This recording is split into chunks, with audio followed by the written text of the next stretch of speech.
4.5 साल आज उत्तर प्रदेश में भारतीय जनता पार्टी की सरकार बने हुए हो चुके हैं। इन 4.5 साल में अगर मुजफ्फर के संबंध में बात करेंगे, जो मुजफ्फर की सबसे बड़ी मैं मानूंगा यहाँ की कानून व्यवस्था, जो पूरे उत्तर प्रदेश मुजफ्फर सहित जो हालात थे, चोरी, राजनीति, बदमाशी, माफिया कर दी, कंट्रोल में है। माफिया तो जेल में या ऊपर चले गए हैं। उत्तर प्रदेश में कह सकते हैं आज के दिन पे पहली बार बहुत सालों बाद कानून का राज स्थापित हुआ है। चाहे शिक्षा का फील्ड हो, पश्चिम उत्तर प्रदेश को 3 यूनिवर्सिटी मिली है, चाहे स्वास्थ्य का हो, करीब करीब हर जनपद को मेडिकल कॉलेज मिल रहा है, मूलभूत ढांचे हो, सड़कें, बिजली और पानी, इनमें भूतपूर्व सुधार हुआ है। लोगों के घरों से इन्वर्टर हटाने का काम इस योगी सरकार ने किया।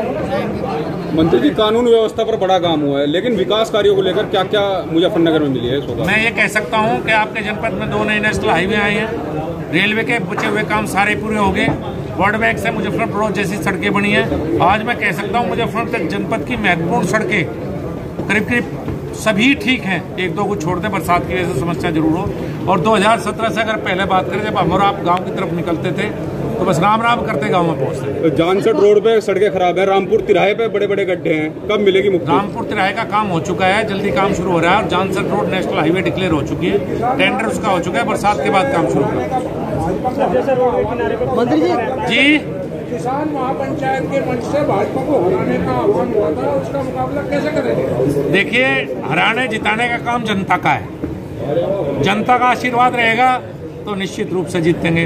जी, मुख्यमंत्री ने एक बयान दिया था जिसमें उन्होंने ये कहा है कि अब पिछली सरकार में अब्बाजान गरीबों का राशन खा जाते थे, इस पर क्या कहेंगे? हाँ, ये बात सच है, चोरी ज्यादा थी और भेदभाव भी था।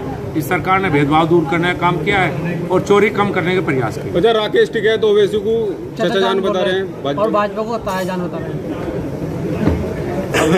ऐसी बात तो मैं क्या जवाब दूं? मेरी समझ में नहीं आ रहा है इस बात का, मैं क्या जवाब दूं? विधायक जी पर हमला हुआ, अब आगे भी इस तरह के हमले होते रहेंगे तो क्या कहेंगे, उसमें कैसे रोकेंगे आप उन लोगों? मैं तो यही कह रहा हूँ, मैंने अभी बताया ना, मेरी तो समाज के सभी वर्गों से अपील है, सभी नेताओं से अपील है, आप चुनाव है, जनता को फैसला लेने दें।